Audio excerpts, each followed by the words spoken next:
welcome to Tech Talk Tuesday. I'm your host, Carla, and with me today is my fellow co host and CMT, David Blake. It's Monday, February 5th, 2024, and we have some activity to talk about that happened in the stock market last week, along with some interesting things to look out for going forward. We do it all from a technical perspective. David, I hope you had a great weekend. How are you doing today? I'm doing well, thanks. Great. Well, great to hear they had a great weekend, David. So this week, I actually wanted to start off the Tech Talk Tuesday a little bit different than we normally do. Normally, we would just jump straight into the weekly market letter. However, I noticed something very interesting that I wanted to point out and start with that first, which is our upgrades to downgrades ratio. So every day you can go to our homepage here and you can see how many stocks have been upgraded and how many stocks have been downgraded going into each trading day. And so out of 4,100 stocks, you can kind of see the overall market direction, right? So I'll let David go more into why we track this, how we track this. However, when I start to see patterns, that's when I start to get really interested, right? So typically we'll see, in a normal market, we'll see a good amount of upgrades and a good amount of downgrades, and then that will just kind of fluctuate over time. However, last year we had a really long time frame where we had a significant amount of upgrades and not very many downgrades, right? So that's definitely a very bullish market. The thing that catches my eye lately is that we have been seeing a significant amount of downgrades and hardly any upgrades for a while now. So I really wanted to point this out and highlight also an article that we wrote back in 2020. This is one of the only things, I won't say this is the only thing out there that would have been a red flag prior to the stock market crashing quite a bit in 2020, but it was definitely one of the few things out there that signaled something was really wrong and something was about to happen. So if you're interested in that article, you can definitely go right here on the homepage to read that article. Highly recommend that. But David, can you elaborate more on why we track this ratio, the importance of it, and what we do with it? Yeah, and it's very, very important because Market Edge second opinion is unlike the CTI. CTI is a forecasting model. It's based on cycles and what might happen in the future. It's kind of a guessing game, a little bit of an artwork. Well, the second opinion is a trend following model. Okay, and what this is basically is telling you, as we've been in an uptrend here since the end of October. Well, now you're starting to see only 33 stocks were upgraded today, but you had 147 were downgraded. That means the trend on these stocks is reversing. Okay, and and as you see that, when you see something like that, you don't want to be the last guy on the boat. Before it goes down, you want to be jumping on a lifeboat before this thing starts to sink. And when you start seeing these 250 stocks being downgraded, and you're still sitting there going, but my stock's still up, and it actually went up a quarter today, or only went down a quarter. Maybe I should hold on to it. Again, you don't want to be the last person on the boat, and you keep an eye on this, how this ratio is going. It's going to tell you that the trend on most stocks is no longer up. And that should tell you right there that, okay, we're a little toppy. And again, it's because of these the overweighting and the Nvidias and all this stuff that really distorts what the actual market action is. And next week, in fact, since we're talking about this, with this week coming up, we're going to take a look at the Nasdaq 100, and we'll look at the S&P 500, and we'll look at the S&P 500 equal weighted index next week, and that'll give us a little more insight into what we're looking at and how thin this market rally is getting again. So that'll give you something to look at for the week. Incredibly helpful information, David. Thank you for giving us something that we can definitely keep an eye out on. All right, let's switch gears and go over to our weekly market letter so that we can see how the market traded last week and also what we can expect going forward. All right. Well, last week was another very volatile week. We did see daily triple-digit swings in the Dow Jones and the Nasdaq, as they said in the market letter. We saw investors kind of grapple with the Federal Reserve's FOMC meeting, where they kind of pretty much threw some cold water on a March rate cut. We did have some stronger than expected jobs numbers. I think the government job report came out on Friday. It had something like 353,000 payrolls added, and I think the market was expecting something like 180. So the jobs market much stronger than what analysts were expecting. And then we're also getting some blowout earnings from, especially from at least half of the Magnificent Seven. We saw some big numbers from a couple of those. We get some numbers from, I think, Nvidia and a few others this week that will probably lead to some big swings. At the end of the week, though, we ended up with the major averages up for a fourth straight week, and they've been up now 13 out of the last 14 weeks. So they're on an incredible run. One of the strongest ones in history, to tell you the truth. So that's something to keep in mind. However, we talk about some negative divergences, that type of thing in the different markets.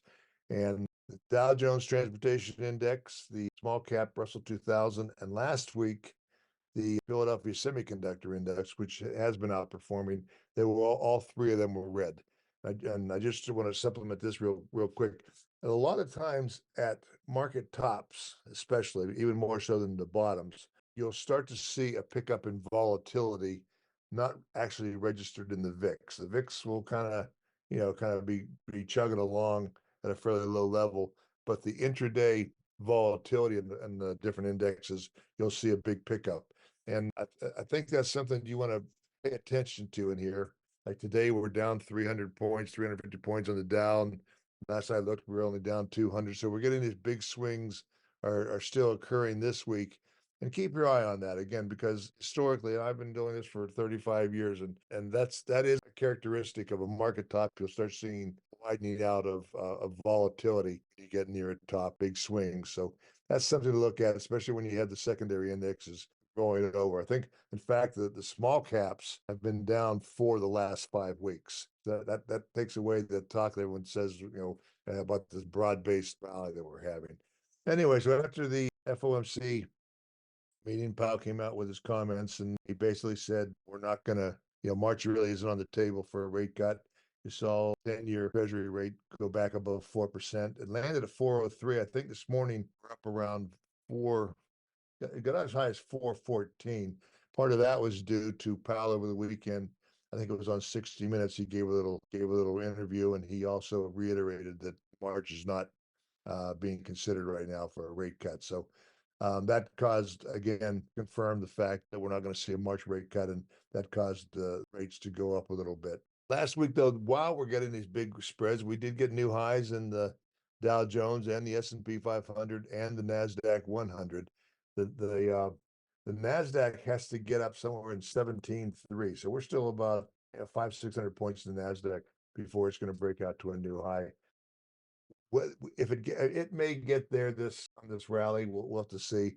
With these wild swings, if we start to crack, the Nasdaq may not make a new high here. We'll have to see.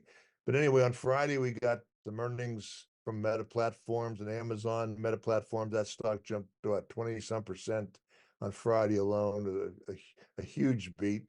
Amazon was also strong. Today, again, we're getting some big jumps from earnings. I know On Semiconductor is up about 10%. They can blow out earnings. Eli Lilly had big earnings. McDonald's did well. Tyson Foods did well. Caterpillar blew the earnings away. So, in fact, I heard some analysts saying today, we've been talking about the no landing or low landing type thing, and some are now saying there isn't any landing. We're just in a pretty strong economy right now, and that's the way we're going to roll for a while. So, and if that's the case, then bad news will become bad news, and good news will become good news. Right now, like I say, when we do get some good news, we're seeing the market react to that. As far as the different sectors went last week, we had strength in consumer discretionary, communication services. A lot of that was, Google and Meta Platforms. Consumer staples were strong. Part of that was Procter and Gamble, and a couple other, like it's Colgate, Palmolive. Some of them come out with earnings that were strong. And then healthcare and industrial sectors were also strong. They all gained almost 2% on the week. In fact, healthcare was helped last week by Merck. Lilly, I think, I guess did their earnings this morning. Amgen comes out, I think tonight or tomorrow morning. That could give the healthcare again another little kick. And underperforming, we're kind of REITs were underperformed, and surprisingly, we're still getting underperformance by energy. A lot of people are betting that at some point this stuff in the energy stock, oil stocks are cheap right now. A lot of people are betting that at some point something's going to blow up in the Mid East, and we'll see oil prices rise.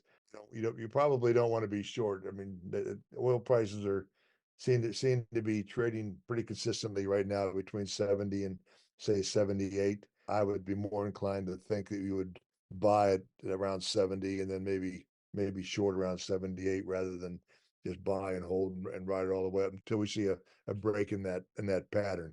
As far as the technical condition of the market goes, it remains bullish, but, some of the, some of the indexes and technical indicators are getting a little bit overbought again. MACD, which is the kind of a short-term trend gauge, crossing the bullish ground for the Dow, the S&P, and the Nasdaq. But momentum, we're not really seeing negative divergence in that, but we are seeing it slow. That's measured by the 14-day RSI.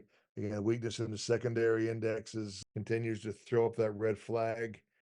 One positive development with small cap to Russell 2000, the transports, they both came down over the last couple of weeks and kind of tested support at their 50-day moving average, and they both were able to bounce off that and move higher. So that's something to kind of keep an eye on. If you see these weekdays like today, if you go in there and check to see if whether or not they're holding their 50-day moving average, a break below that key indicator would be a little red flag for you to put in the back of your mind there to say, well, okay, a lot of times transports and small caps will lead the broader market up and down. So if they're starting to break key support areas, that's something you want to be aware of, and just know then that, okay, well, now if we start to see the Dow Jones and S&P come down towards that 50-day moving average, you'd want to make sure they're going to hold it. I think if they break through it with any kind of force, you could probably get more of a pullback on that. We are getting okay. The thing about the semiconductors that I mentioned last week, we did have a lower finish on that. Don't forget that was extremely overbought. The 14-day RSI was up in the mid 70s, and you also, it surged 44% off the October low. So that's almost a ridiculous move, and something like that. Last time it was that overbought was at the third week, I think, of July, right before the market rolled over. Another thing we had that I mentioned in the letter was that the S&P 500 was 11.5% above its 200-day moving average. The last time it was that far removed from that average was August 1st. So we should see that start to pull back a little bit. With today's pullback, we'll see what happens this afternoon. I do know, I think NVIDIA comes out tomorrow or the next day or something like that with their earnings. That could, the overweighting of that could move the whole market up higher. Underlying breadth is still, we talk all the time on that. We consider that, especially the NYSE, the leading AD line is the leading indicator, and it was kind of flat last week. I think it was up 300 units, but the Nasdaq AD line was lower. It lost about 1,500 or 2,000 units, so it's showing relative weakness. And then we did see new 52-week highs outdid new lows on both exchanges. So I guess you'd say the underlying breadth was a little bit mixed. And then finally, investor sentiment is kind of getting overly bullish again. We came in on Friday with a -6. Now, the retail investors, and we get that off of the American Association of Individual Investors, the AAII, the bulls are outpacing the bears 2-1. And that's the biggest spread we've had since mid-December. And as far as the pros go, the percentage of bullish investment advisors rose to 57.7 from 52.9. And more important that was that we saw the bearish investment advisors fall all the way to 16.9. That's the lowest amount of bears since the summer of 2021. So there is not a bear around that you're going to find. That's never a good thing. You got it's if there's no if everyone's bullish, that means they're fully invested in the market, and who's left to buy. So that's why you'll see these things become a contrarian indicators when we reach new highs and lows. Other than that, we're seeing a little bit, a couple weeks ago, we were at 80, 88 industries, strong or improving. We're now down to 67. So you're starting to see a little bit of rolling over. Some of that's in the oil field area. Of course, when UPS reported their earnings, that took the air freight couriers down. And these are some things you want to keep an eye on in there when you go into the MarketEdge site. You want to check to see, make sure that if you're in like some of the secondary, maybe defense stocks or whatever, and you see the whole industry group get downgraded and you're holding something like, say, Raytheon or Boeing or something like that, you may want to, if you got a nice profit on that, you may want to sell some covered calls or perhaps even buy a put or something just to protect your profits. But if the whole industry group is being downgraded, like we used to say, a rising tide lifts all ships. When you're if you have a strong industry group, say semiconductors, even if you buy the second or third tier stocks, like say this on semiconductor, something like that, Wearable, some things like that, Corvo, whatever, QRVO. If you see those, they're probably going to still make money just because they're being lifted by the Nvidias and Lam Research and that type of thing. So on the opposite side, when you see the whole industry group get downgraded, if you have 10, 15 stocks in there, and all of a sudden you notice that now you have 9 or 10 of them have been downgraded to an avoid or a neutral. It's likely that your stock is done going up for a while until you see the rest of the stocks in that industry group kind of find a bottom and settle out. So at this point, we're having this the volatility is a little worrisome. Today we're having a little bit of a pullback because of Powell reconfirming that that we're not going to cut rates in March. Maybe people are now looking at May, and we'll see how that goes. I don't think even though that looks very toppy, the different indexes.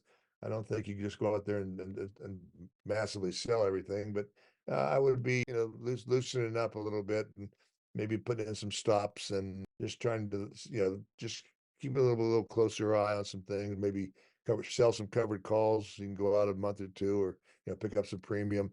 With the VIX way down here, like in the 12s and 13s, you're not going to get a lot of premium, unfortunately, which is good puts. If you want to buy some protection and go down, a month or two and just think, well, let's see what happens here with that to protect some of my profits. You could do that. That you're going to get a little bit more premium that way than you would by selling a covered call, and then you make a quarter and your stock goes down $3. That doesn't do you much help. So this stage, I said, the condition still remains okay. We just look toppy, and I wouldn't be rushing out to buy things. I think you just kind of let it ride right now, and we'll see how we do the rest of the week. Okay, well, that actually answers a few of my questions, actually. But I just wanted to, you mentioned the AD lines, David. I just kind of wanted to get a quick update on where that is. But firstly, why we track the AD lines. Okay, the AD line is basically just shows you whether the majority of the stocks are under accumulation or they're under distribution. You get these days where today the Dow was down 350 points, and the Nasdaq with 100, which has the different, the Magnificent Seven and the big cap technology stocks, it was basically flat. And what you want to notice and stuff like that, okay, well, that's something we want to keep an eye on. But then when you go to the AD line, and you can go, okay, well, the Nasdaq it's only off 1/4%. It's only down 40%. But then you go look at the advanced decline issues, and you have better than 3 to 1 stocks on the downside versus being on 3 to 1 declining volume versus advancing volume. And that means that even though market's just off less than 1/4%, most stocks are down. The same way with the Dow. The Dow right now, we're down 280 points and 440 advancing issues versus 2,385 declining issues. That means that, especially on the NASDAQ side and the NASDAQ 100 side, those overweighted big cap tech stocks, that's what's holding it up. Everything else is, the trend is going down. They're moving lower. And when you have a stock, you saw what happened in the summertime when we kept writing every day, say, well, most of the stocks are down, the AD lines are moving down, and but the market keeps going higher. It was going higher because of 8, 9, 10, 12 stocks, something like that. And that's not a good sign because when they hit a bump in the road, it's going to come down hard. And it took then like the next 3 months, the market traded down into October from that summer high. And that's you don't want to be jumping into a stock or in an index that's making new highs when you see the AD lines moving lower, because that's like I say, when we talk about the AD lines will normally top out, anywhere from 2, 3 weeks up to maybe even sometimes even 2 months, before the actual index tops out. So you want to kind of watch that. Okay, that is extremely helpful to note. Okay, well, that is also extremely helpful information, David. However, we are actually close to running out of time for the week, but is there anything else that you would like to add going forward into this week? No, I think I'm good. I think I'm good. Solid. Okay, well, thank you again for all the helpful information, David. We do have to wrap up this week's Tech Talk Tuesday. Thank you to all of our listeners, and we will catch you guys again next week.